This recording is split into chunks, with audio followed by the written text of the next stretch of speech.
तो यहां से हम शुरुआत करते हैं, अपने लग जाइए। और पहला क्वेश्चन आपके सामने है, लगाइए इसे पहले क्वेश्चन को। पहला क्वेश्चन आपके सामने है, देखिए इसे कि निम्नलिखित में से किस अधिनियम द्वारा भारत के गवर्नर जनरल को अध्यादेश जारी किया जाता है। अब देखिएगा उस समय का, जब आपको भारत में अंग्रेज राज्य कर रहे थे उस समय अध्यादेश कौन जारी करते थे, तो गवर्नर जनरल जारी करते थे, यानी वायसराय कह सकते हैं, गवर्नर जनरल कह सकते हैं। अब ये जो अध्यादेश जारी करने की शक्ति मिला था, देखोगे 1857 के क्रांति के बाद ही इनको ये शक्ति दिया गया था, यानी कि 1861 का एक्ट जो आया था उसमें ये दे दिया गया कि गवर्नर जनरल या वायसराय उस समय हो चुके थे, गवर्नर जनरल की जगह पर वायसराय हो चुके थे, वो अध्यादेश जारी कर सकते हैं। अभी अध्यादेश जारी कौन करता है, तो अभी अध्यादेश जारी कर सकता है कौन, राष्ट्रपति करता है। राष्ट्रपति करता है, ये भी आप जानते हैं कौन करता है, राष्ट्रपति करते हैं, ठीक, राष्ट्रपति। यहाँ पर आंसर क्या हो जाएगा, यहाँ पर ये आपका बी हो जाएगा, बी हो जाएगा 1861 का एक्ट। 1861 में आपको देखिएगा 1860-61 में आईपीसी भी आया था, इंडियन पिनल कोड आया था। 1833 के एक्ट बहुत महत्वपूर्ण एक्ट है, क्योंकि 1833 के एक्ट में क्या किया गया था कि भारत के जो जितने भी फैक्ट्री व्यापार करते थे भारत में, ईस्ट इंडिया कंपनी, उसे पूरी तरीका से खत्म कर दिया गया था। चीन और चाय के जो व्यापार था चीन के साथ, उसे भी खत्म कर दिया गया था, यानी चाय चीन के साथ व्यापार भी खत्म। भारत के पारित अधिनियम 1861 महत्वपूर्ण है, इससे क्वेश्चन बनता है। अभी अध्यादेश जारी कौन करते हैं, आर्टिकल 123 के तहत देखोगे, आर्टिकल 123 के तहत राष्ट्रपति अध्यादेश जारी करते हैं, इसे भी याद रखिएगा। आगे चलते हैं, क्वेश्चन देखते हैं। क्वेश्चन नंबर 2, रेगुलेटिंग एक्ट पारित किया गया। सो रेगुलेटिंग एक्ट कब पारित किया गया बताना है। जब ईस्ट इंडिया कंपनी का यहाँ पर देखिएगा कि काफी लूट मार बढ़ रहा था, तो लंदन से एक आपको एक्ट लाया गया जिससे कंपनी रेगुलेट हो पाए। तो रेगुलेटिंग एक्ट जो आया गया था, ये लाया गया था 1773 में। 1773 का एक्ट जो होता है रेगुलेटिंग एक्ट लाया गया। और देखिएगा 1773 में ही एक्ट द्वारा 1774 में देखिएगा कि एक आपको सुप्रीम कोर्ट की स्थापना बंगाल में की जाती है और एलिजा इम पे उसके मुख्य न्यायाधीश बनाए जाते हैं, इसे भी याद रखिएगा। जमींदारी प्रथा की जो आपको शुरुआत किया गया था, इस्तेदारी प्रथा, जमींदारी प्रथा, ये लॉर्ड कॉर्नवालिस द्वारा 1793 में स्टार्ट किया था, इसे भी याद रखिए, क्वेश्चन पूछता है तो। आगे चलते हैं, क्वेश्चन नंबर यहाँ 3 देख लीजिए। महारानी विक्टोरिया को भारत के सामग्री कब नियुक्त किया गया, नियुक्त किया गया, ये देख लो, घोषित नहीं किया गया, नियुक्त किया गया। तो ये महारानी विक्टोरिया को देखिएगा सामग्री जो नियुक्त किया गया, ये कब नियुक्त किया गया, ये आपका ऑप्शन अगर ऐसे दिया रहेगा तो ये क्वेश्चन बीपीएससी में भी पूछा हुआ है, और इसका आंसर हो जाएगा 1876 में, 1876 हो जाएगा इसका आंसर। आपके दिमाग में ये रहना चाहिए, ठीक ना, क्योंकि 1857 के क्रांति के बाद अब जो काम लिया जा रहा था, यानी महारानी के नाम पर अब काम किया जाएगा, 1858 का जो एक्ट आया था। और उसके बाद देखिएगा कि 1800 आपको क्या हुआ, 76 में इन्हें सामग्री नियुक्त कर दिया जाता है, ठीक ना। 3 के आंसर क्या हो जाएगा, सी हो जाएगा। क्वेश्चन नंबर 4 देख लो। मार्लो मिंटो सुधार बिल किस वर्ष पारित हुआ था। तो मार्लो मिंटो सुधार बिल जो कहता है, ये बताना है क्या कहता है, किस वर्ष पारित हुआ था। तो मार्लो मिंटो सुधार बिल जो आया था ये 1909 में आया था, ठीक, ये याद रखिएगा। इसमें पृथक मुसलमानों को निर्वाचन के बारे में बताया गया था, यानी पृथक निर्वाचन के बारे में कहाँ बताया गया था, 1909 के एक्ट में बताया गया था, इसे भी याद रखिए, क्वेश्चन पूछता है। 1905 में क्या हुआ था, बंगाल का विभाजन हुआ था, क्या हुआ था, बंगाल का विभाजन हुआ था, बंगाल विभाजन हुआ था लॉर्ड कर्जन के शासनकाल में, ये भी याद रखिएगा। यहाँ पर क्या होगा, मार्ले मिंटो, मार्ले क्या था, यहाँ पर मार्ले सचिव था, भारतीय सचिव था। मिंटो क्या था, मिंटो यहाँ पर देखिएगा वायसराय था, इसे भी याद रखिए, क्वेश्चन आपसे पूछता है तो। राजधानी परिवर्तन की घोषणा 1911 में देखिएगा कर दिया गया था, यानी कि अब कौन राजधानी होगा, कोलकाता की जगह पर अब दिल्ली राजधानी हो जाएगा भारत का। क्वेश्चन नंबर 5 देख लो। मिंटो मार्लो सुधार का उद्देश्य क्या था, ये देखो, वही मार्लो मिंटो या मिंटो मार्लो उद्देश्य इसका बताना है क्या उद्देश्य था, लगाइए क्वेश्चन। मार्लो मिंटो सुधार का जो उद्देश्य था, बस हमारे साथ क्वेश्चन लगाते रहिए, एग्जाम तक आपको लगभग नहीं तो 10,000 से अधिक एमसीक्यू का मैं रिवीजन आपको करा दूंगा, और एग्जाम के कुछ दिन पहले तक आपको वो चीज जो आप लोगों के दिमाग में चल रहा है वो भी मिल जाएगा, चिंता करने की जरूरत नहीं है, ठीक ना। आगे चलते हैं। मिंटो मार्लो सुधार का आप देखिएगा ये क्या हो जाएगा, ये आपको पृथक निर्वाचन प्रणाली, यानी कि मुसलमानों के लिए सिर्फ मुस्लिम ही वोट डाल सकते हैं, यहां से पृथक निर्वाचित प्रणाली यानी फुट डालो और शासन करो की नींव डाल दिया गया था पूरी तरीका से संवैधानिक रूप से। ये कहां पर, तो मार्लो मिंटो जो एक्ट आया था, इसका आंसर क्या हो जाएगा, यहाँ पर ए हो जाएगा, 5 के आंसर ए हो जाएगा। क्वेश्चन नंबर 6 देख लो। 1946 के कैबिनेट मिशन 3 मंत्रियों ने गठित किया था, निम्नलिखित में से इसका सदस्य नहीं थे। हमारे संविधान सभा देखोगे कि जो गठन किया गया था शुरू में कैबिनेट मिशन के ही हिसाब से गठित किया गया था, और कैबिनेट मिशन देखोगे कब गठित किया गया था, तो ये आया था 1946 में, और कैबिनेट मिशन में 3 सदस्य थे, लॉर्ड पैंथिंग लॉरेंस थे, एबी अलेक्जेंडर थे, सर स्टोफर्ड क्रिप्स थे, लॉर्ड एमरी नहीं था। ये क्वेश्चन बार बार तुमसे पूछता है, सेम ऑप्शन के साथ क्वेश्चन पूछा जाता है, ठीक। इसका आंसर क्या हो जाएगा यहाँ पर आपको डी हो जाएगा। बाकी ये तीनों सदस्य थे आपको किसमें, तो कैबिनेट मिशन। तो कैबिनेट मिशन ही क्या है, संविधान सभा का आधार है, ये याद रखिएगा। ये आगे चलते हैं, क्वेश्चन देखिए यहाँ पर 7 देख लीजिए। भारतीयों को वर्ष 1947 में सार्वभौम सत्ता सौंपने की योजना किस नाम से जानी जाती है। सार्वभौम सत्ता सौंपने की योजना जो जाता है ये किस नाम से, कि भारतीयों को सत्ता सौंप दिया जाएगा, ये जो जाया जाता है बताओ। और यही बाल्कन प्लान भी कहा जाता है, यानी कि भारत पाकिस्तान का विभाजन का भी यही प्लान था, और भारत के अंग्रेज लास्ट वायसराय भी यही था। इसका क्या नाम था बताना है, इसका नाम था माउंटबेटन योजना। माउंटबेटन योजना नाम था, लॉर्ड माउंटबेटन था उस समय, इसी के नाम से माउंटबेटन योजना नाम पड़ा। क्वेश्चन नंबर 8 देख लो। अखिल भारतीय महासंघ स्थापित करने का प्रावधान शामिल किया गया। अखिल भारतीय महासंघ स्थापित करने का प्रावधान किसमें शामिल किया गया था, ये आपको बताना है। लगाइए क्वेश्चन। अखिल भारतीय महासंघ जो स्थापित करने का प्रावधान है, सबसे पहले किस एक्ट के द्वारा किया गया था, ये किया गया था भारत सरकार अधिनियम 1935 में। भारत सरकार अधिनियम 1935 में देखोगे, संविधान के देखोगे बहुत से प्रावधान यहीं से लिए गए हैं 1935 के एक्ट के द्वारा। और जब तक आज़ादी मिला था, जब तक हमारा संविधान नहीं बनकर तैयार हो गया था, तब तक किस एक्ट द्वारा काम चलाए जा रहे थे, तो 1935 के एक्ट द्वारा ही। जो 1935 से पहले 3 गोलमेज सम्मेलन हुए थे, 1935 के एक्ट लाने के लिए ही हुए थे, ये भी ध्यान में रखिएगा। इसे आगे चलते हैं, क्वेश्चन देखते हैं। क्वेश्चन नंबर 9 देख लो। निम्नलिखित में से किस अधिनियम ने केंद्र में द्वैध शासन प्रणाली स्थापित की।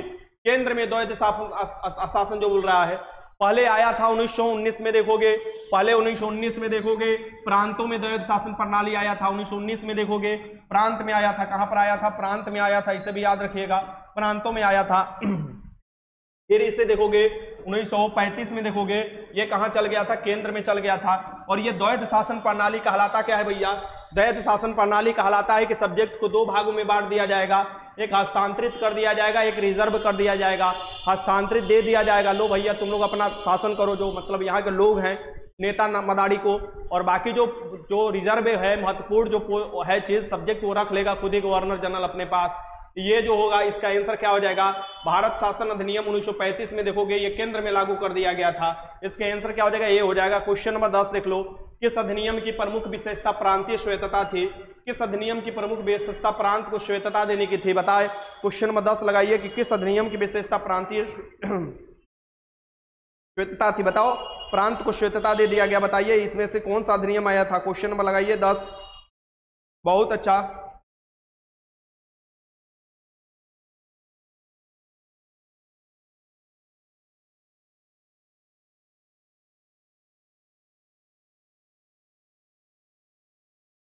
क्या लगा रहे हो तुम लोग, रिवीजन नाम का कोई चीज नहीं है तुम लोगों को। प्रांतीय स्वायत्तता दे दिया गया था 1935 के अधिनियम द्वारा। 1935 के अधिनियम द्वारा प्रांतों को स्वायत्तता दिया गया था, यानी प्रांतीय स्वायत्तता दे दिया गया था। क्वेश्चन नंबर 11 देख लो। भारत शासन अधिनियम 1935 द्वारा स्थापित संघ में भी अवशिष्ट शक्तियां किसको दी गई। संघ में अवशिष्ट शक्तियां किसको दे दी गई। हमारे संविधान में 3 सूची मिलता है, संघ सूची, राज्य सूची, समवर्ती सूची। और वो जो सूची के बाद आपको संविधान में शक्तियां बच जाती है उसे अवशिष्ट शक्तियां कहलाता है। वैसे ही देखिएगा, ये पूछ रहा है कि भारतीय शासन अधिनियम 1935 जब आया था उसमें जो बचा हुआ शक्ति था, यानी अवशिष्ट जो शक्ति था वो किसको चला गया, वो चला गया था गवर्नर जनरल। वो कहाँ चला गया था, गवर्नर जनरल। और रही आजादी के बाद पूछे, यानी आजादी के बाद यानी हमारा जो संविधान लागू हुआ उसमें क्या प्रावधान था कि अवशिष्ट शक्तियां किसको चला जाएगा, तो अवशिष्ट शक्तियां चला जाएगा संसद को। इसे भी याद रखिएगा। यानी 3 सूची के अलावा भी जो सब्जेक्ट बचेंगे वो कहाँ चले जाएंगे, संसद को चले जाएंगे। संसद कानून बनाएगा। जैसे कि साइबर कानून आया, समय के साथ आपको अलग अलग सब्जेक्ट आते रहते हैं, उसमें साइबर कानून आया। साइबर कानून किसके पास चला गया, वो चला गया आपको संसद के पास। वैसे ही आपको जब देश गुलाम था तो उस समय वायसराय के पास था।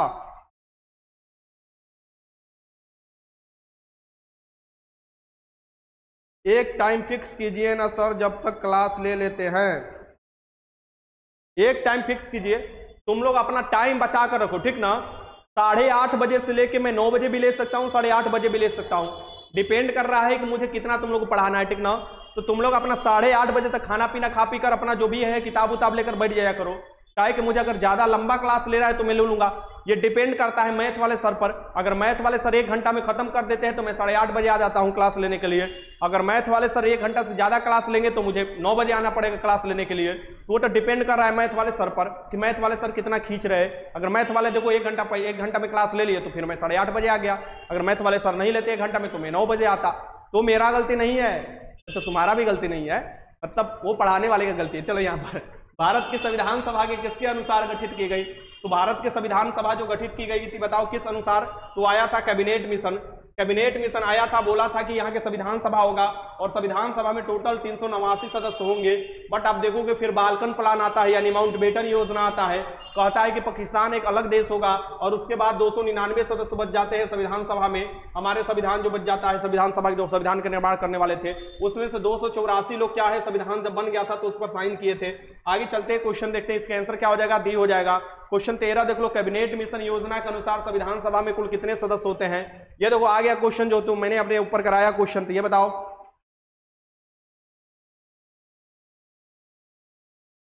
गुरुजी मैं रिवीजन नहीं किया हूं, मेरा एग्जाम चल रहा है इसलिए टाइम नहीं मिला। ही हाय हाय हाय, अरे चिरकुट आदमी, तो तू एग्जाम नहीं किया थे मैं हंसने की क्या जरूरत है? तो एग्जाम चल रहा है, रिवीजन करते क्रम में ही दांत चिपुड़ने की क्या बात है? सर जी हम खाना खा लिए ही, सर जी हम सुतने जा रहे हैं, सर जी मम्मी मार दी ही। अरे हर चीजों में ही करना जरूरी है? पता ना चलेगा कब रो रहे हो, कब उदास हो रहे हो, कब दिन भर चिपोड़ते रहते हो, समझ में ना आता हमको। अरे कभी कायदे से सीरियस भी हो जाओ लाइफ पे, बस ही हंस दिले रिंकिया के माई वो वाला गाना हाल, ठीक ना। क्वेश्चन नंबर 13 देखो, कैबिनेट मिशन योजना के अनुसार संविधान सभा में कुल कितने सदस्य थे? तो कैबिनेट मिशन जब आया था उसमें संविधान सभा में टोटल देखोगे तो 389 सदस्य थे। बट अब देखिएगा फिर आपको आता है माउंटबेटन योजना और वो जो देश बंटवारा हो जाता है उसके बाद 299 सदस्य बच जाते हैं। क्वेश्चन 14 देखो, ये देखो फिर से वही क्वेश्चन आ गया, पुनर्गठन के फलस्वरूप, यानी कि पुनर्गठन करने का मतलब कि जब देश आपको एक पाकिस्तान बनने वाला था उसके बाद कितना बच गया था ये आपको बताना है। यानी कि पुनर्गठन के फलस्वरूप वर्ष 1947 में संविधान सभा में सदस्यों की संख्या कितनी रह गई? तो संविधान सभा में सदस्यों की संख्या रह गई 299 रह गई। एगो हमारे टीचर थे, एगो हमारे स्कूल में टीचर थे, सोशल साइंस पढ़ाते थे तो उनका 7वें घंटे आता था, 7वें घंटे में दिन भर हंसते रहते थे, दिन भर। लड़कियों के देखे कि लड़कों के देखे नहीं, हमरो देखे थे ही, हम बोलते का रोग हुआ है इसको, क्या हुआ है समझ में ना आता है। यहाँ से फिर बुला के बबुआ पढ़ जा लिखा जा, बढ़िया से पढ़ जा लिखा। दिन भर अपने घूमते रहते थे, मतलब दिन भर, मतलब 24 घंटा देखो तो घूमते रहेंगे, कब सोते थे पता नहीं चलता था। हम लोग अगर फुटबॉल खेलने चले जाते थे, क्रिकेट खेलने चले जाते थे, अशोक सर नाम था उनका, ठीक ना, दिन भर ऐसे चलते थे, दिन भर चिपोड़ते रहते थे। ठीक, हम बोलते हुआ क्या है? फिर हमने पता किया ये चीज कि इनको हुआ क्या है असल में, तो पता चला कि उनको ये बीमारी है, उनको बीमारी है कि वो बैठना नहीं चाहते हैं, मतलब कि वो बैठ नहीं सकते, वो बीमारी है सबसे पहला। और दूसरा बीमारी हमने पूछा कि उनको काहे इतना हंसते काहे हैं, तो का तो कम उम्र में उनका मेहरानू मर गई, यानी कि उनका शादी हुआ था, उनका मेहरानू मर गई तो उनका बड़ी झटका लगा था बिजोड़, ये से उनका थोड़ा तार छोड़ दिया था। तो हम बोले कि देखो मरियो जाने के बाद लोग हंसता है, तो मरियो जाने के बाद कब हंसता है? जब मेहरानू मर जाती है। ठीक, यहाँ देख लो, पुनर्गठन के फलस्वरूप 1947 में संविधान सभा के सदस्यों की संख्या कितनी रह गई? तो 289 रह गई। इसका आंसर क्या हो जाएगा? यहाँ पर ए हो जाएगा, ठीक ना, इसका आंसर क्या हो जाएगा? ए हो जाएगा। चलो नहीं 299 रह गई, सॉरी 299, सॉरी। इसका आंसर क्या हो जाएगा? यहाँ पर बी हो जाएगा, बी। ये देखो आगे क्वेश्चन नंबर 15 देख लो, कैबिनेट मिशन योजना के अंतर्गत संविधान निर्माती परिषद के प्रत्येक प्रांत के आवंटित सदस्यों की संख्या निर्धारित के लिए एक प्रतिनिधि कितनी संख्या के अनुपात में चुने गए थे? ये बताओ, एक जो संविधान सभा में प्रतिनिधि आए थे वो कितनी जनसंख्या के अनुपात में आए थे, ये आपको बताना है। चलिए लगाइए क्वेश्चन, लगाइए क्वेश्चन लगाइए।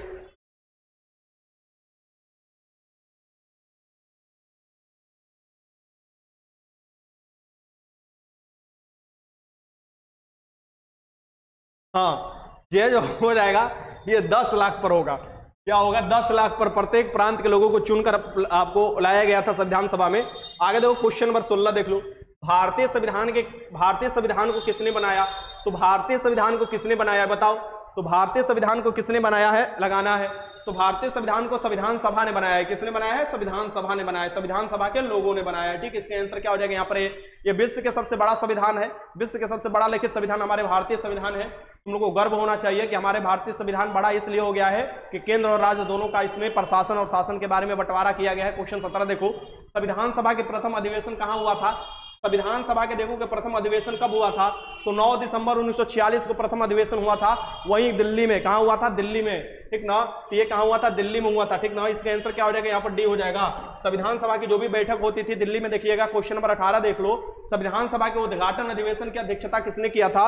वही 9 दिसंबर 1946 को सबसे पहला जो बैठक हुआ था, उस समय अस्थायी तौर पर ये बिहार के सबसे नामी गामी सच्चिदानंद सिन्हा जी थे, जो बिहार का अपना अलग पहचान दिलाने में काफी काम किए थे। यानी बंगाल से विभाजन बिहार को कराने में इनका ही योगदान है। ये हो जाएंगे सच्चिदानंद सिन्हा। बुजुर्ग आदमी थे, सीनियर आदमी थे, सबसे बुद्धिमान आदमी थे। लोग बोले कि नहीं, इनको ही संविधान सभा के पहले दिन का अध्यक्ष या उद्घाटन समारोह का अध्यक्ष बना दिया जाए। तो एक दिन के लिए बने थे सच्चिदानंद सिन्हा। इसका आंसर हो जाएगा बी।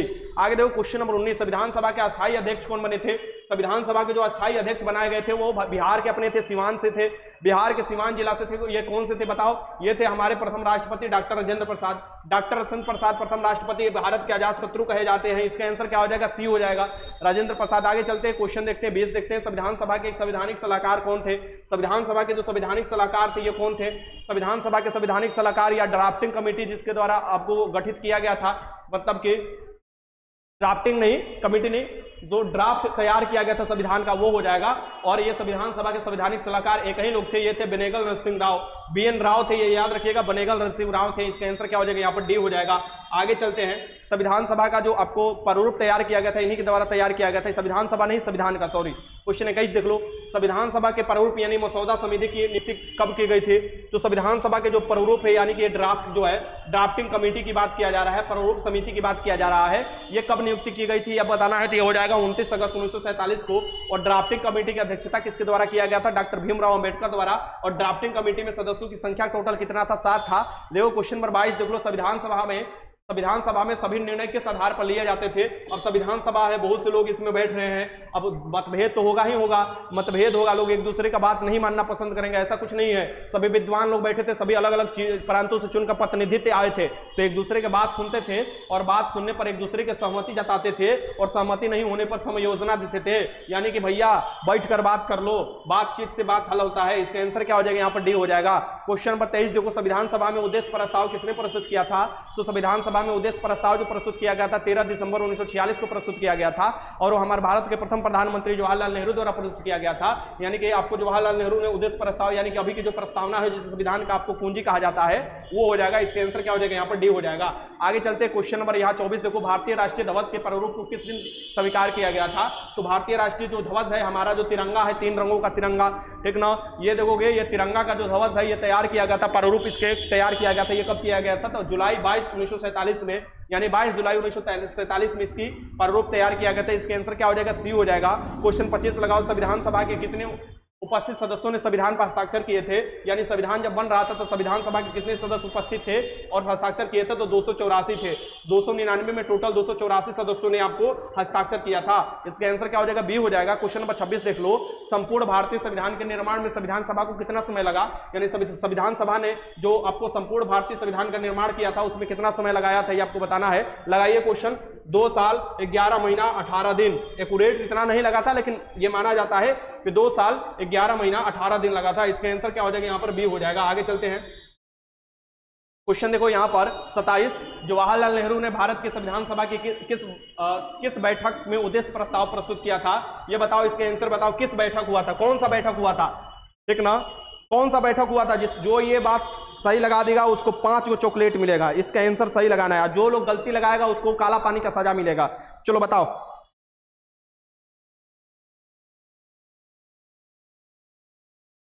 आजकल आपको क्या हो गया है? कुछ भी बोले तो लगता है मजाक उड़ाने। कोई प्रॉब्लम है तो बता दीजिए, ओके बोल दीजिए। अगर प्रॉब्लम होगी तो क्लास नहीं करूंगा यार, तेरा सुपरस्टार। अरे ऐसा कहाँ है जी? अरे ऐसा कहाँ है? तुमसे हमको कहाँ प्रॉब्लम होगा? अरे तुम यार हो और यारों का यार सुपरस्टार हो, ठीक ना। तुम प्यार हो सबका, तो तुमसे काहे के लिए कोई दुश्मनी मोलेगा? हम काहे कि तुमको बोलेंगे? अरे हम जैसे तुम मजाक करते हो ही कर वैसे हम दांत चिपोर देते हैं, ही कर देते हैं, तो तुमको क्या दिक्कत हो जाता है? तुम भी मजाक करो, हम भी मजाक करें। अब इसमें तुमको दिल पर काहे लेने की जरूरत है बताओ? तो देखो देखो देखो, ये चंदन मंडल 27 का ये लगा रहा है, एक को क्या किया जाए? ये देखो देखो, सब ये लगा रहा है। एक दिशा है आर्मी लवर इट्स मी छोड़कर देखो, आर्मी लवर इट्स मी जो है बी लगा रहा है, यही सही हो जाएगा। तीसरा क्योंकि पहला जो बैठक हुआ था वो 9 दिसंबर को हुआ था, आपको 9 दिसंबर 1946 को हुआ था। दूसरा जो हुआ था 11 दिसंबर 1946 को, 9 दिसंबर को सच्चिदानंद सिन्हा अस्थायी तौर पर, 11 दिसंबर को राजेंद्र प्रसाद को चुन लिया गया था अध्यक्षता करने के लिए, और 13 दिसंबर 1946 को प्रस्तुत किए थे। आपको देखिएगा इसका आंसर क्या हो जाएगा, तीसरा हो जाएगा। भैया तुम लोगों का बुद्धिया कहाँ भ्रष्ट हो गया है बताओ, क्वेश्चन को थोड़ा सा मॉडिफिकेशन कर दिया, तुम लोग अपना दिमाग लगाकर कहाँ चले गए। तो लो, एक आदमी को मिला है चॉकलेट, ये रहा तुम्हारा चॉकलेट। कैसे चॉकलेट, ये रहा चॉकलेट, ये चॉकलेट है, चॉकलेट है, ठीक ना।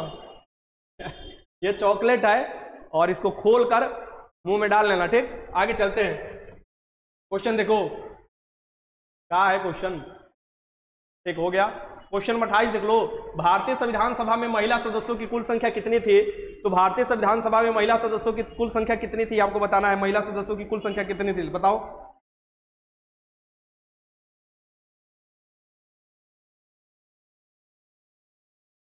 मैं भी सही लगाई थी, अच्छे महादेव की दीवानी भी सही लगाई थी।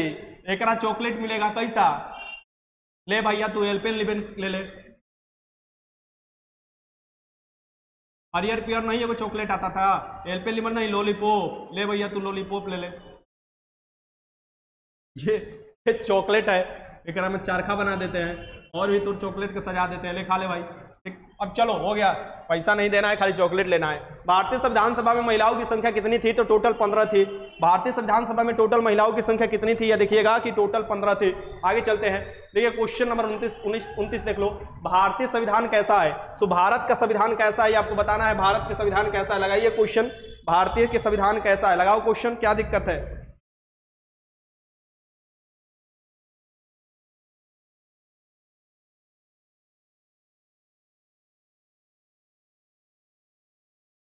इसको मेकअप बॉक्स दे दीजिए सर, ठीक।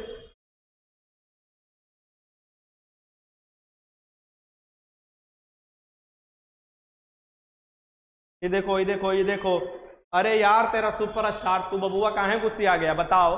अरे तू पूरा क्लास के जान हो, ऐसे कैसे हो सकता है, हैं? तुम कैसे गुस्से आ सकते हो बताओ, ऐसे थोड़े ना होता है, तुम्हारे बिना कैसे होगा मजा। अरे मेरे बातों को बुरा मत मानो, बाद में बुरा मान लेना। भारतीय संविधान कैसा है, भारतीय संविधान कैसा है बताओ, ना ही कठोर है ना ही लचीला, अंशतः कठोर है और अंशतः लचीला है। क्या है, अंशतः कठोर है और अंशतः लचीला है, परिस्थिति के अनुसार क्या हो जाता है, बदल जाता है। इसका आंसर क्या हो जाएगा, डी हो जाएगा। क्वेश्चन 30 लगाओ, भारतीय संविधान के संदर्भ में कहा जाता है कि यह क्या है। तो भारतीय संविधान के संदर्भ में कहा जाता है यह क्या है बताओ, इसका आंसर लगाओ।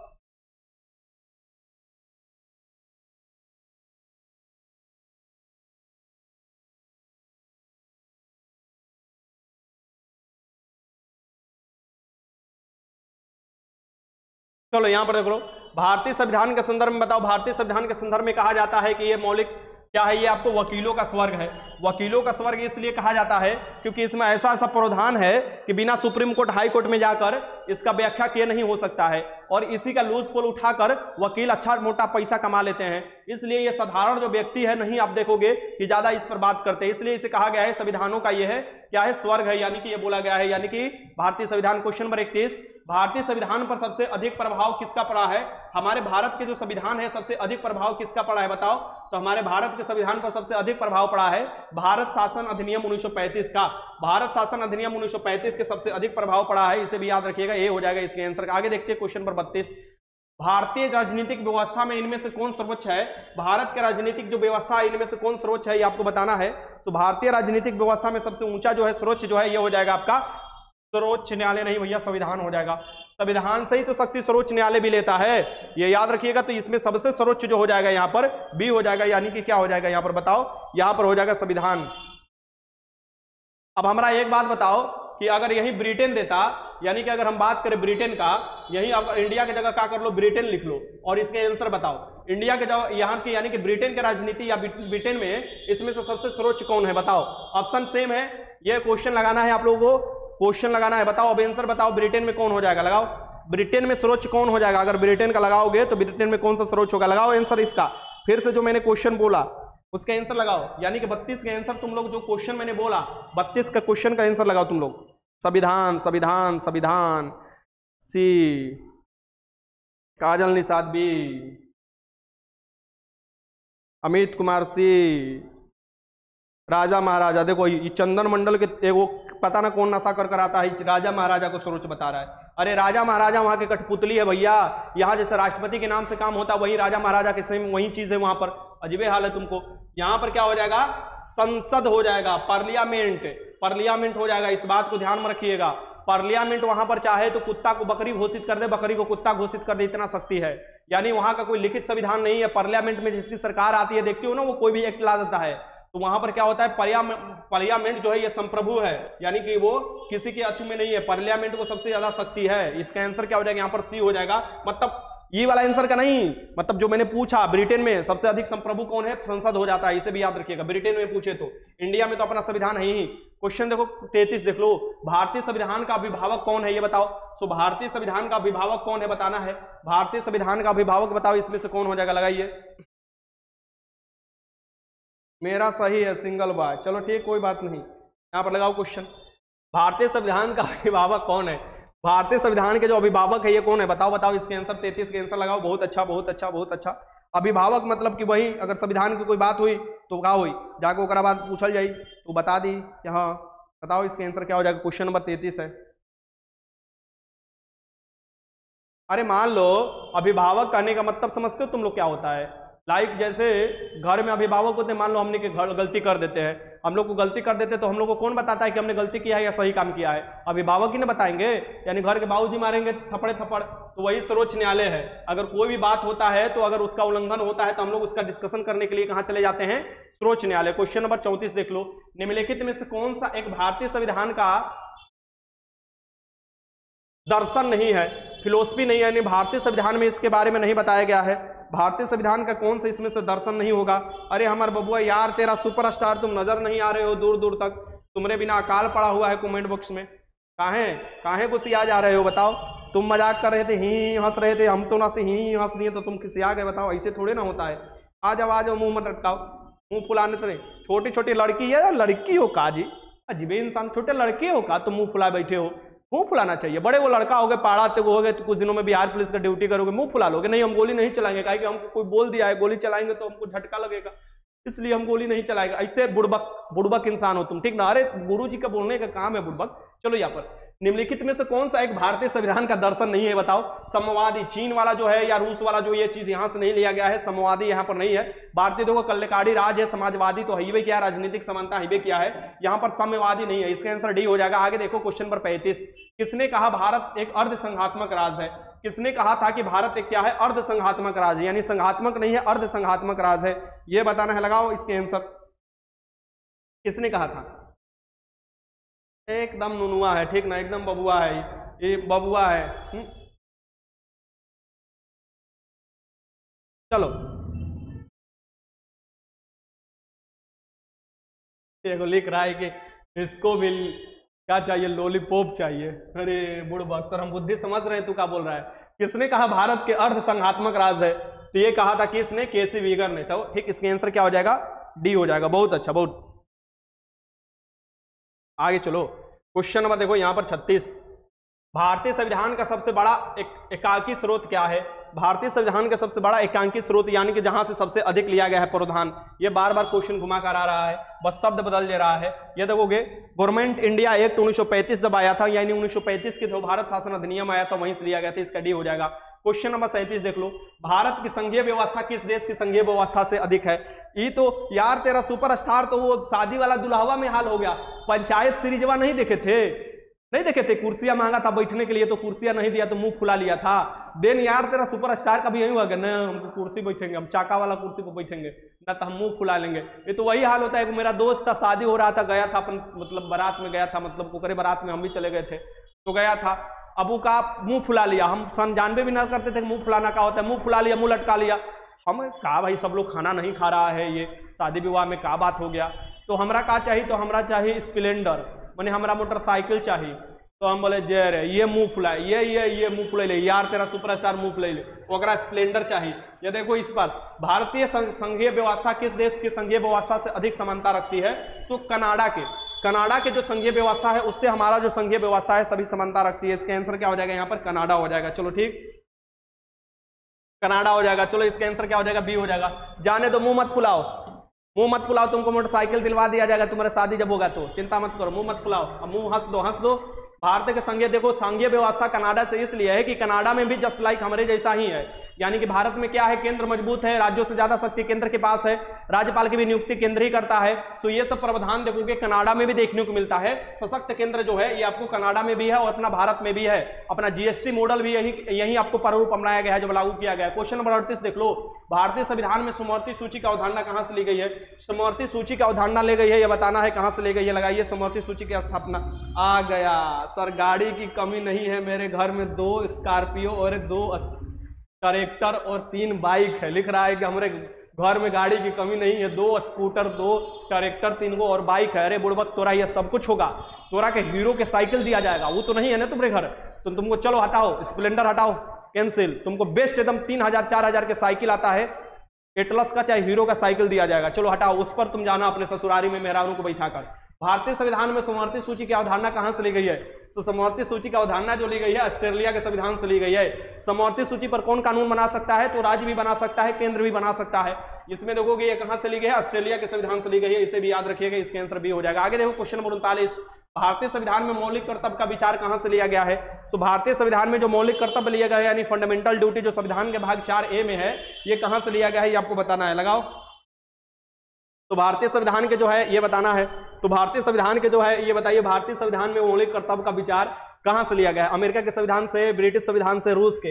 रूस हो जाएगा, देखो कहीं रूस देता है, कहीं पर यूएसएसआर देता है, बट यूएसएसआर का विघटन देखोगे 1991 में हो गया था, और ये हमारे संविधान में देखोगे 1976 में जोड़ा गया था, स्वर्ण समिति ने सिफारिश किया था, 42वें संविधान संशोधन द्वारा जोड़ा गया था। अब ये 11 मौलिक कर्तव्य है, इसे याद रखिएगा, इसमें हो जाएगा आपका आंसर क्या हो जाएगा? सी हो जाएगा। संविधान के भाग 4A में देगा, आर्टिकल पूछे तो 51 के में आपको देखने को मिलेगा। क्वेश्चन नंबर 40 देख लो, भारतीय संविधान में शामिल नीति निर्देशक सिद्धांत किसके संविधान से आपको प्रेरित है? नीति निर्देशक सिद्धांत जो है ये किसके सिद्धांत से प्रेरित है, यह बताना है आप लोगों को। तो भारतीय संविधान में जो डीपीएसपी है, deity principle of state policy, यानी कि नीति निर्देशक सिद्धांत जो है ये आपको आयरलैंड के संविधान से लिया गया है। और ये कहां से आपको देखिएगा, भारतीय संविधान के भाग 4 में है, आर्टिकल 36 से लेकर आर्टिकल 51 तक इसका वर्णन मिलता है, यह भी याद रखिएगा। और ये आयरलैंड के संविधान से लिया गया है कि राजनीति बनाएगी और नीति के अनुरूप ही काम किया जाएगा लोगों के अच्छाई के लिए, यानी नीति निर्देशक सिद्धांत जो है ये आयरलैंड के संविधान से लिया गया है। और आयरलैंड कहां से लिया था? तो आयरलैंड स्पेन से लिया था। क्वेश्चन 41 देख लो, भारतीय संविधान में मौलिक अधिकार का उल्लेख करते हुए निम्नलिखित में से किसका अनुसरण किया गया है? तो मौलिक अधिकार की बात कर रहा है भैया, तुम्हारे फंडामेंटल राइट की बात कर रहा है, ये सभी विशेषता में पढ़ना है। मौलिक अधिकार में तो पढ़ाई करेंगे तुमको, ये सब विशेषता में जल्दी जल्दी 5-6 टॉपिक इसलिए तुमको दिया जा रहा है कि पहले मैं पढ़ा चुका हूं, जो पढ़ा चुका हूं उसे 2 से 3 दिन में खत्म कर देना है, फिर नया होमवर्क मिलने शुरू हो जाएगा। जितना भी टॉपिक मैंने आप लोगों को दिया है पीडीएफ बनाकर, वो सभी टॉपिक खत्म कराना है, टेस्ट भी बार बार रिवीजन कराना है, यानी आप लोगों का एकदम दिमाग खराब कर देना है। भारतीय संविधान में मौलिक कर्तव्य जो है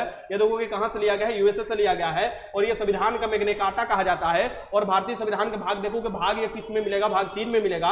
और आपको आर्टिकल पूछे, यानी कि आर्टिकल पूछे तो 12 से लेकर 35 तक ये मिलेगा, ये भी याद रखिएगा। अगर इसका उल्लंघन होता है, फंडामेंटल राइट का उल्लंघन होता है, तो आर्टिकल 32 के तहत आप जा सकते हैं, कितना? सुप्रीम कोर्ट जा सकते हैं। और आर्टिकल 226 के तहत लागू करने के लिए आपको हाई कोर्ट जाना पड़ेगा, इसे भी याद रखिएगा। अभी तक आपको देखोगे भारत में टोटल हाई कोर्टों की संख्या 25 है, और एक सुप्रीम कोर्ट है जो कि दिल्ली में स्थित है, इसे भी याद रखिएगा। सुप्रीम कोर्टों में अभी न्यायाधीशों की संख्या 34 है, जिसमें से 33 आपको न्यायाधीश होते हैं और 1 आपको मुख्य न्यायाधीश होते हैं, इसे भी याद रखिएगा।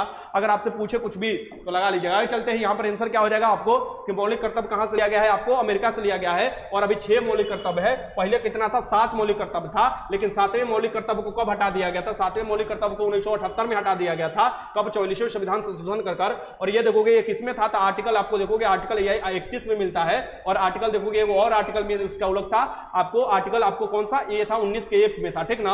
और इसे अब कहां रख दिया गया है? तो संविधान के भाग 12 में रख दिया गया है। और ये कौन से आर्टिकल में? आर्टिकल 300A में रख दिया गया है, और इसे अब लीगल राइट बना दिया गया है। इसके आंसर क्या हो जाएगा? यहाँ पर बी हो जाएगा। आगे चलते हैं, क्वेश्चन नंबर यहाँ पर 42 देख लो, भारत के संविधान निर्माताओं में से न्यायिक पुनर्वलोकन के विचार कहां से लिया गया है? न्यायिक पूर्वावलोकन के जो विचार है ये कहां से लिया गया है, ये आपको बताना है। लगाइए क्वेश्चन। सर जी मेरी जी अब हमको छोड़ दी है, हम बहुत डिस्टर्ब थे कुछ दिन से तक। अभी सर हम जो मेरी जीएफ को पता चला है कि हम बिहार पुलिस की तैयारी में हूँ, तो वो अब हमसे बात करने के लिए बहुत कॉल करती है। क्या बात है माही, क्या बात है, मतलब अभी तैयारी में हो तो उसका लला कितना है समझ लो। जिस दिन तुम्हारे शरीर पर वर्दी चढ़ेगा ना, एकदम समझ लो इशन विशन लखनी की लाइन लगा दोगे तुम, ठीक। तुम चूज करोगे, तुम्हारा क्या होता है, वरमाला होगा। वो क्या बोला जाता है, सब भीड़ लगाकर लड़कियां खड़ा रहती है, वो क्या बोला जाता है, उसे क्या बोला जाता है, अरे सब चूज करना होता है, उसमें से एगो चूज कर शादी करोगे, जो उसमें से बढ़िया होगी, उसका एकदम बढ़िया से जान पर विचार, उसको क्या बोला जाता है, जयमाला बोला, क्या बोला जाता है, हमको ना याद है, देखो दिमाग से उतर गया। मतलब वो ऐसे एकदम लाइन लगा कर लड़कियां तुम्हारे सामने खड़ा रहेगी, तुम बोलोगे है चल हट, तू नहीं, तोर मुंह टेढ़ा है, तू नाक छोटा है, तू कान टेढ़ा है, अरे तू नहीं, तो लंबा ज्यादा हो जाइए, अरे तू मोटा ज्यादा हो जाइए, तू पतरे ज्यादा हो जाइए, तू नाटी ज्यादा हो रही है, ये तू बढ़िया है, ठीक ना, एकदम तू लाइन लगा दोगे, काहे चिंता कर रहे हो, बिहार पुलिस तो बनो। फिर देखो भारत के संविधान निर्माताओं में से न्यायिक पूर्वालोकन का विचार कहां से लिया गया है, न्यायिक पूर्वालोकन का जो विचार लिया गया है ये अमेरिका से लिया गया है भारत के संविधान में।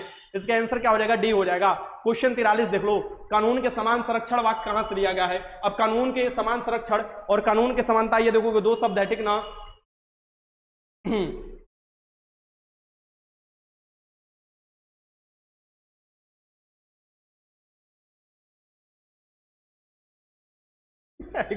एगो बोल रहा है कि लास्ट में वो छोड़कर चली जाएगी एसडीएम जैसा।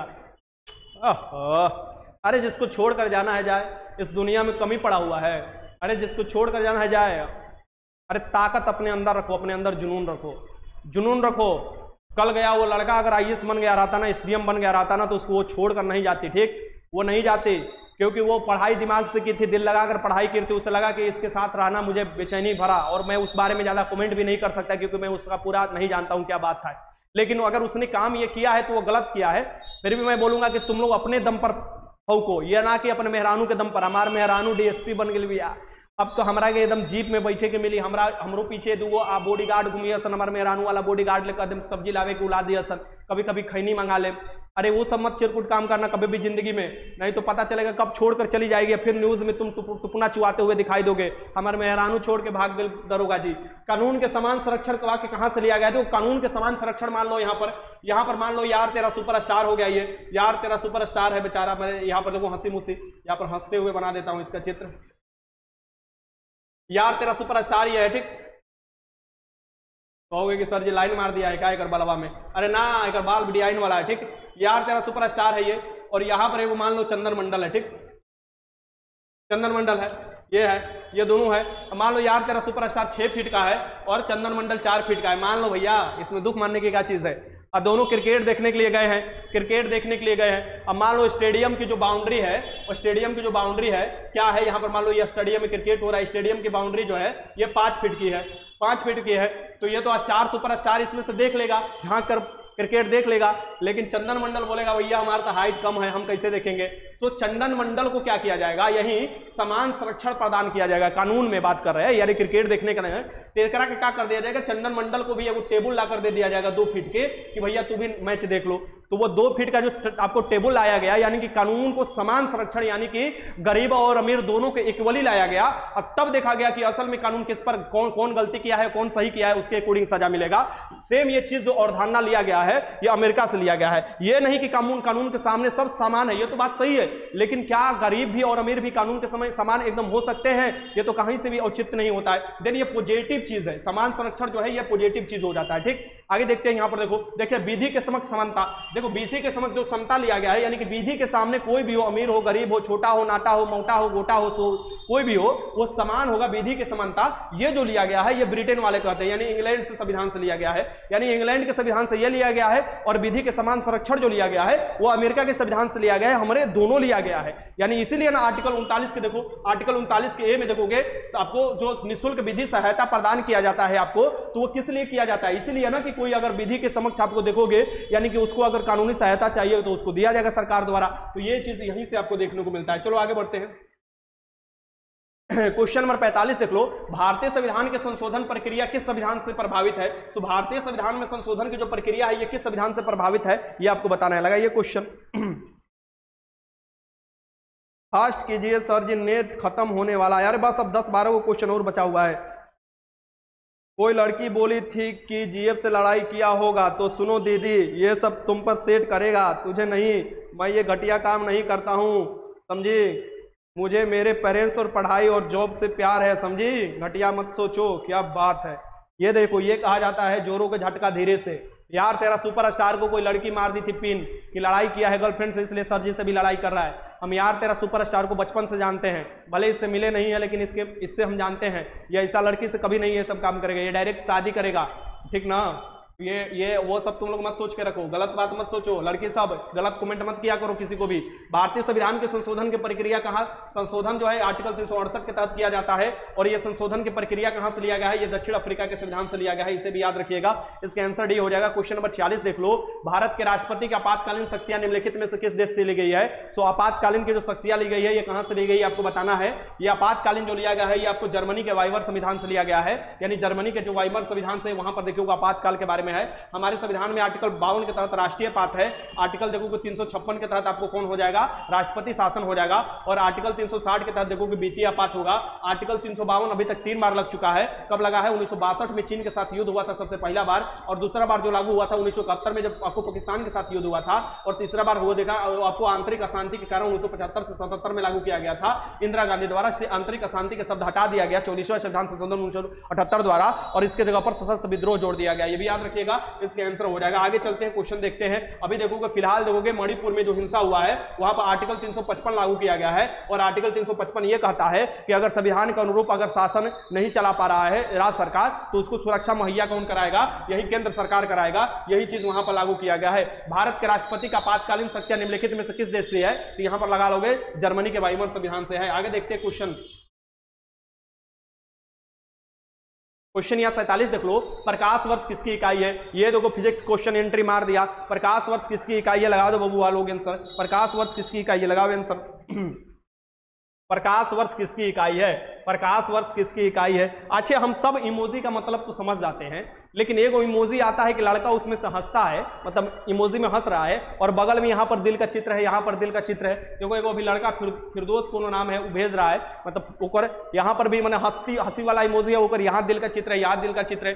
हमको ओकरा मतलब ना समझ में आता है कि वो कहने का क्या मतलब है। अरे एगो तो मुँह में जो दिलवा फेंकता है ओकरा मतलब समझ रहे हैं कि कुछ कहना चाह रहा है प्यार वाला बात, लेकिन हंसते हुए यहाँ दिल के चित्र, यहाँ दिल के चित्र है, हमको आज तक ना समझ में आया उस मतलब क्या होता है। प्रकाश वर्ष बताओ, प्रकाश वर्ष किसकी इकाई है। सो लाइट ईयर जो है ये दूरी की इकाई है, और दूरी की सबसे बड़ी इकाई जो है पार्सेक है, इसे भी याद रखिएगा। तो एक लाइट ईयर बराबर क्या होता है, 9.06 यही होता है ना, इंटू 10 के पावर 15 मीटर, यही होता है ना। क्या होता है बताओ, लिखकर थोड़ा बताओगे तुम लोग। 9.46 होता है ना जी, सॉरी ये तो मैं कहीं और चला गया। 9.46 इंटू 10 के पावर 15 मीटर, ऐसा ही ना होता है। और ये ना होता है आपको 1 लाइट ईयर जो होता है ये होता होगा, ठीक ना, 1 लाइट ईयर ये होता होगा। 1 पार्सेक बराबर क्या होता है बताओ, 3.086 इंटू 10 के पावर 16 मीटर, ये ना होता है, ऐसी तो होता है। ये जो 1 लाइट ईयर जो होता है कितना होता है, 3.26 गुना हो जाता है किसका, आपको देखिएगा कि जो हो जाता है ये प्रकाश वर्ष जो होता है ये कितना आपको छोटा होता है, मतलब लाइट जो ये पार्सेक जो होता है कितना गुना बड़ा होता है, तो 3.26 आपको जो गुना बड़ा होता है लाइट ईयर से। तो इसके आंसर क्या हो जाएगा, दूरी का। आगे देखते हैं क्वेश्चन यहाँ पर 48 देख लो, ल्यूमन किसका मात्रक है, बताना है ल्यूमन किसका मात्रक। लगाओ क्वेश्चन, ल्यूमन जो मात्रक है ये किसका मात्रक, लगाना है क्वेश्चन, ल्यूमन किसका मात्रक है। देखो फिर भेज रहा है, अरे पानी पूरी वाला, गोलगप्पे वाला, ये देखो पानी पूरी वाला भी यहाँ पर आ चुका है क्वेश्चन। चलो भैया पढ़ने का, पानी पूरी वाला खा खा कर पढ़ा जाएगा। तो ये किसका है, तो ज्योति फ्लक्स का। ल्यूमन किसका मात्रक है, तो ज्योति फ्लक्स का मात्रक है ना। और कैंडेला किसका मात्रक है, तो ज्योति तीव्रता का मात्रक है। क्वेश्चन यहाँ पर 49 देख लो, पास्कल इकाई है। पास्कल किसकी इकाई है भैया, तो पास्कल इकाई किसकी है बताओ। पास्कल इकाई है तुम्हारा दाब का। दाब का ऐसा यूनिट कौन सा होता है, पास्कल होता है, इसे भी याद रखिए। जल्दी जल्दी देखते हैं तुम लोग को। क्वेश्चन 50 देखो, ऊर्जा की इकाई क्या है। ऊर्जा क्या, देखो तुम लोग को होमवर्क दिया जाता है ना, तो कायदे से तुम लोग रिवीजन कर लिया करो। तुम लोग का नौटंकी हम जानते हैं, ठीक ना। पढ़ाई से कोई दोस्ती मत किया करो, ठीक। मस्ती अपने जगह पर है, पढ़ाई अपने करो। पढ़ोगे तुम अपने लिए, नहीं पढ़ोगे फूट जाएगा कर्म, ठीक। बढ़िया से थोड़ा बहुत रिवीजन कर लिया करो जो भी चैप्टर देते हैं, उड़बकाई ना काम किया करो। ऊर्जा की जो आपको एसआई आपको इकाई है, ऊर्जा की जो एसआई इकाई है ये हो जाता है जूल। जूल जो होता है ऊर्जा की इकाई है। न्यूटन जो है बल की इकाई है। हर्ट्ज फ्रीक्वेंसी के मापक है, और पास्कल तुम्हारा दाब का मापक है। इसका आंसर क्या हो जाएगा, 50 के आंसर जो हो जाएगा ये हो जाएगा। आगे देखते हैं क्वेश्चन नंबर 51, चुंबकीय क्षेत्र का मात्रक क्या है। तो चुंबकीय क्षेत्र का जो मापक है ये बताना है, ये कौन सा हो जाएगा। चुंबकीय क्षेत्र का जो मापक हो जाएगा ये कौन हो जाएगा, ये हो जाएगा टेस्ला। टेस्ला हो जाएगा, इसका आंसर क्या हो जाएगा, ये हो जाएगा टेस्ला जो हो जाएगा चुंबकीय क्षेत्र के मापक है। क्वेश्चन नंबर 52 देख लो, एएसआई पद्धति में लेंस की शक्ति किसका मापी जाती है? एएसआई पद्धति में जो लेंस की शक्ति मापी जाती है यानी लेंस की क्षमता जो मापी जाती है ये डायोप्टर से मापी जाती है। किससे? डायोप्टर से मापी जाती है। वाट जो होता है शक्ति का मात्रक होता है, इसे भी याद रखिएगा। आगे चलते क्वेश्चन देखते हैं। क्वेश्चन नंबर 53 देख लो, ध्वनि की तीव्रता मापने की इकाई कौन सी है? ध्वनि की जो तीव्रता मापा जाता है ये किससे मापा जाता है? बताओ, ध्वनि की जो तीव्रता मापा जाता है कैसे मापा जाएगा? यानी कि तीव्र गति से ध्वनि बोल रहे हैं वो कैसे मापा जाएगा? तो ध्वनि की तीव्रता जो मापा जाएगा ये बताओ किससे मापा जाएगा? डेसिबल में, यानी डेसिबल जो होता है ध्वनि की तीव्रता ये मापा जाता है। इसके आंसर क्या हो जाएगा? यहाँ पर आपको डी हो जाएगा। आगे देखते हैं क्वेश्चन नंबर यहाँ पर 54 देख लो, पदार्थ के संवेग और वेग के अनुपात कौन सी प्राप्त होगी? ये तो तुम लोग क्वेश्चन कर रखे हो, याद देख लो यहाँ पर पदार्थ के संवेग बराबर यानी पी बराबर क्या हो जाएगा? एम भी हो जाएगा। और पूछेगा पदार्थ के वेग मतलब यहाँ से भी कट जाएगा, यहाँ से एम आ जाएगा, द्रव्यमान आ जाएगा, यानी कि इसका आंसर क्या हो जाएगा? यहाँ पर सी आ जाएगा। हो सके तो मैं 12 या 2 बजे लाइव आऊं, 2 बजे लाइव आ सकता हूं मैं आपको डेली, अब 2 बजे रात को लाइव आ सकता हूं क्योंकि क्यूज का जो टाइमिंग है मैं 2 बजे रख सकता हूं, क्योंकि प्रीवियस ईयर का जो सेशन है वो मैं सुबह रख सकता हूं यानी कि जो है 12 बजे के करीब, और जो आपको रात के 2 बजे है वहां पर क्यूज का टाइम मैं रख सकता हूं जो यूट्यूब वाले होंगे उनके लिए, ठीक ना। तो तुम लोग भी जगह रहना तो लगा लेना, सोए रहोगे तो सुबह लगाना। इसका आंसर क्या हो जाएगा? सी हो जाएगा।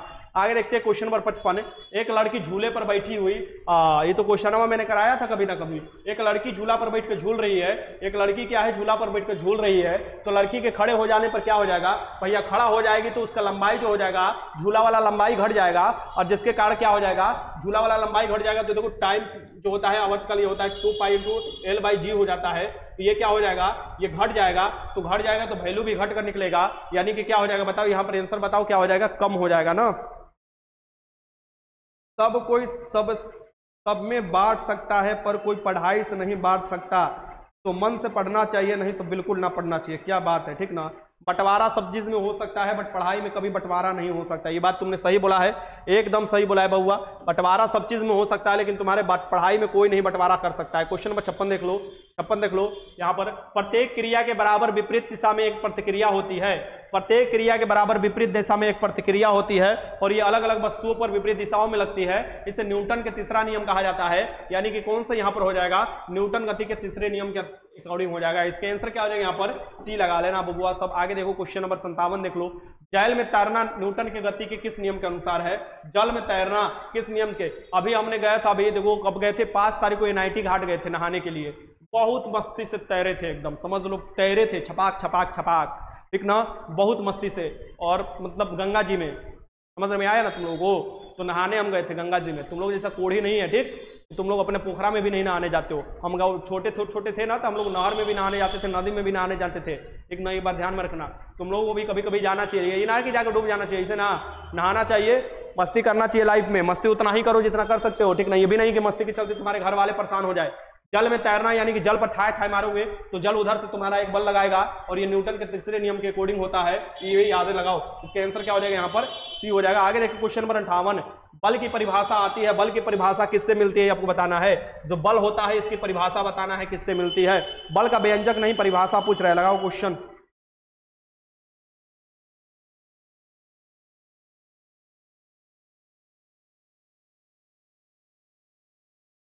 दिल खुश हो गया, बात हो गया सर जी, दिल खुश हो गया सर जी, आपने बहुत अच्छा बात बताया। आज से अपने जीएफ को नंबर ब्लॉक लिस्ट में डाल रहा हूं, अब खूब मन लगाकर स्टडी करेंगे, अब तो बिहार पुलिस बनकर ही रहेंगे। माही कुमार नंबर भेज दो, तुम ब्लॉक लिस्ट में डाल रहे हो, हम लोग खाली हैं, तो हो सकता है कि बढ़िया बात हो जाए। अरे बुढ़बाग, किसी को काहे के लिए ब्लॉक लिस्ट में डालोगे?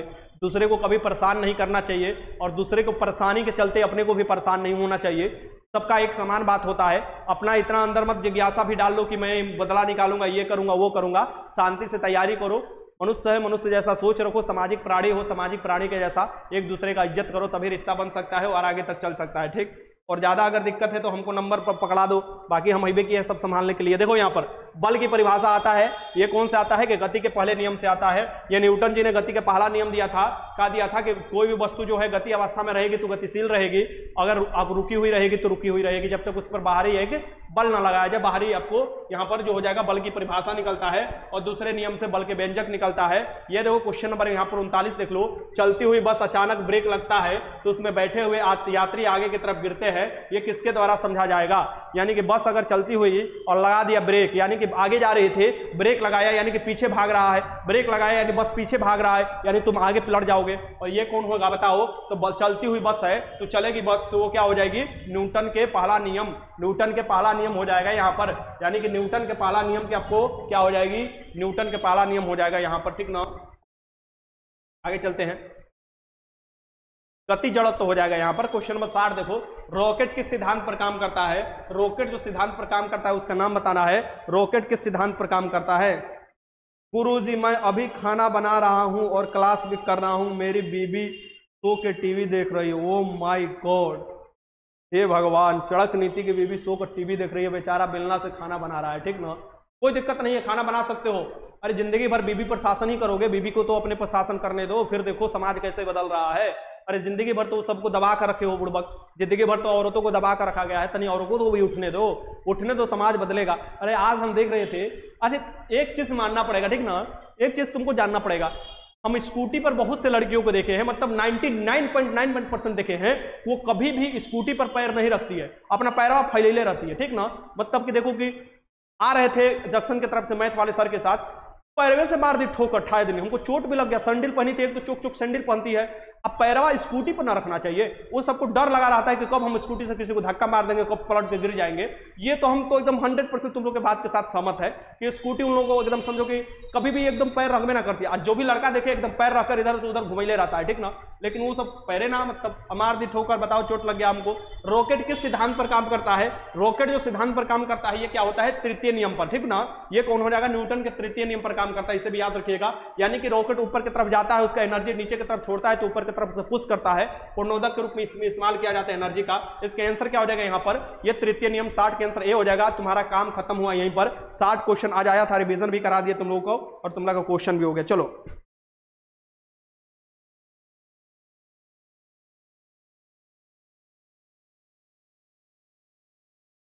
यार, तेरा सुपरस्टार अब तुमको ही क्लास आकर लेना चाहिए, ये सबको तुम ही सिखा सकते हो। हमको नंबर दे दो भाई, पानी पूरी फ्री में खिलाऊंगा। हर रोज टॉपिक चेंज करते हैं, कभी ऑब्जेक्टिव तो कभी सब्जेक्टिव। बिहारी बॉय एक ही दिन सब्जेक्टिव कराए थे, सिंधु घाटी सभ्यता, सब लोग हाथ उठाने लगा। वैसे भी तुम लोगों को दरोगा की तैयारी करना नहीं है, बीपीएससी का, तो सबसे बढ़िया बिहार पुलिस का करना है। बिहार पुलिस एग्जाम निकल जाएगा, डरने की जरूरत नहीं हो, अच्छे जगह पर तुम लोग हो, ठीक। तो चिंता मत करो, फालतू में चिंता करने की कोई जरूरत है नहीं तुम लोग को, ठीक ना। चलो ठीक है, अपना अपना ध्यान रखना।